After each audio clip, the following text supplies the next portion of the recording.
Bonjour les amis, quand j'étais jeune c'était beaucoup plus simple, mon logiciel il était bien carré.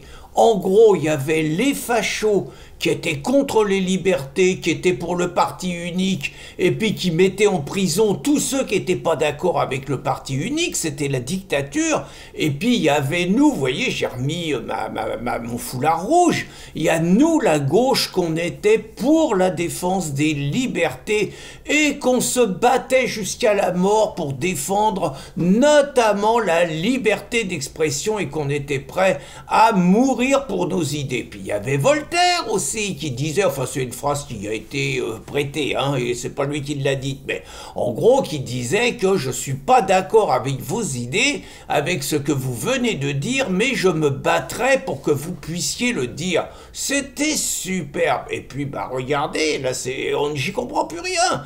Regardez ne fût-ce que ce qui est en train de se passer autour du réseau Twitter. Alors c'est Musk qui passe, paraît-il, c'est un sale facho, c'est l'homme le plus riche du monde, donc il est méchant. Et lui, il défend la liberté d'expression. Et c'est la gauche, c'est Sandrine Rousseau, c'est la Tondelière, c'est Martine Aubry, mais c'est aussi les macronistes, mais c'est aussi les LR qui sont pour l'interdiction de Twitter en France. Et puis regardez par exemple l'actualité ce week-end, c'est à ne rien y comprendre. Vous avez encore un facho, guillemets, hein, Florian Philippot, qu'organise dans les rues de Paris ce samedi, puis il va finir devant l'Arcom, un rassemblement, une manifestation pour la défense de la liberté d'expression et notamment celle des réseaux sociaux. Puis encore plus compliqué, vous avez dimanche à Combourg, la ville de Châteaubriand, je fais un peu mon cultureux, hein, vous avez donc Christine Tazin, une autre facho, qui elle organise la projection d'un film, Silenceud, de Tommy, hein, vous avez vu l'accent, hein, donc de Tommy Robinson, donc avec le Rassemblement Vendéen et Éric Monvoisin, encore un facho, ça arrête pas. Et donc ce film, ça montre un petit peu, il est interdit en Angleterre, et Tommy, il est en tôle pour ça. Ce film, ça montre un coup monté médiatico-politique pour victimiser un jeune Syrien qui aurait été victime d'une agression raciste d'un Anglais de souche. Voilà, en gros, et Tommy, pendant tout ce film, il fait pas que ça, hein, il parle aussi des gangs pakistanais, mais il démonte un petit peu, par le travail d'enquête qu'il a mené, l'ampleur de la manipulation et tous les dessous qu'il y avait. Un boulot superbe, il n'empêche, Tommy, il s'est pris 18 mois de tôle à cause de ça. Bah oui, donc c'est pour l'aider, c'est pour percer le mur du silence, surtout que Musk, encore un facho, surtout que Musk, il a mis le coup de pied dans la fourmilière et il a rendu public le scandale sur les gangs pakistanais et sur le viol de jeunes anglaises. Alors nous, la liberté d'expression, c'est pas tout neuf, hein, parce que je vous ai mis un peu des documents. Figurez-vous qu'en 2013, on pleurait déjà alors qu'on n'avait que 5 menaces de procès. Hein.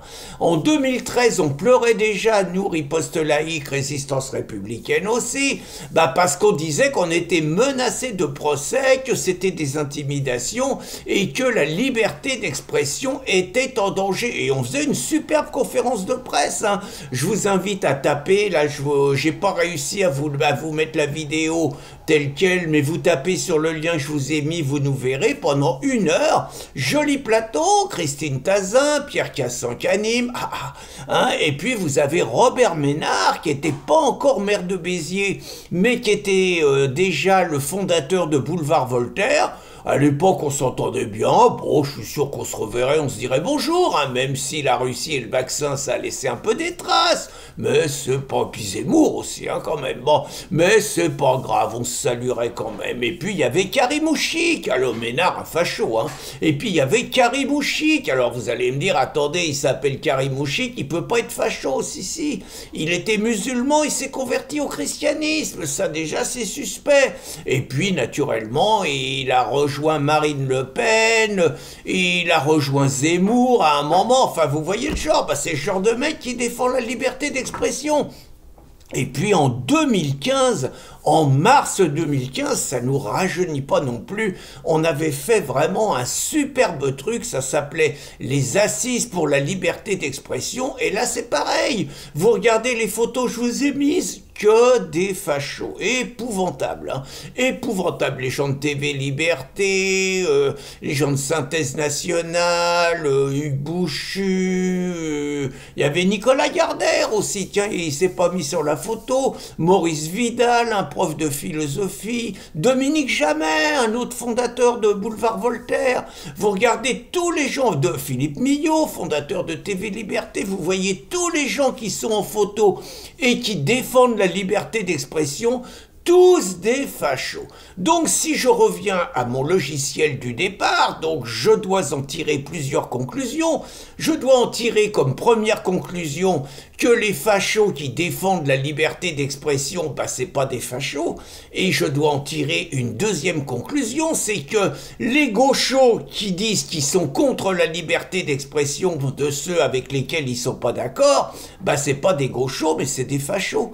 Est-ce que j'ai tout compris, les amis? Bonne journée. Et puis si vous êtes à Paris, allez à la manifestation de Florian Philippot. Je crois vraiment que ça vaut le coup.